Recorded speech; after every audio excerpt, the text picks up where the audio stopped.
ചങ്ങരകുളത്ത് അപൂർവ ഇനം നാഗശലഭത്തെ കണ്ടെത്തി.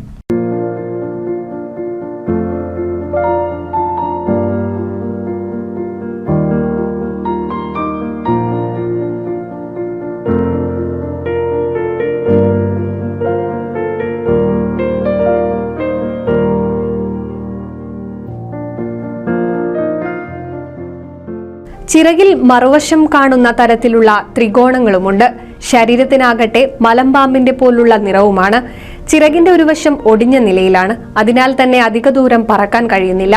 അപൂർവ ഇനം ചിത്രശലഭം നാട്ടുകാർക്ക് കൗതുക കാഴ്ചയാവുകയാണ്. 2 മാസം മാത്രം ജീവിച്ചിരിക്കുന്ന നാഗചിത്രശലഭങ്ങൾ ഭക്ഷണം കഴിക്കാറില്ലെന്നാണ് പറയപ്പെടുന്നത്. NCV news Changaramkulam. ഓണത്തെ വരവേറ്റ് എടപ്പാൾ ബ്യൂട്ടി സിൽക്സ്. ഓഗസ്റ്റ് 20 മുതൽ സെപ്റ്റംബർ 30 വരെ ബ്യൂട്ടി സിൽക്സ് മിന്നിച്ചോണം. സ്ക്രാച്ച് ആൻഡ് വിന്നില്ല, നറുക്കെടുപ്പില്ല, കൈ നിറയെ വാരിക്കോരി സമ്മാനങ്ങൾ. Beauty silks, Calicut road, Edappal.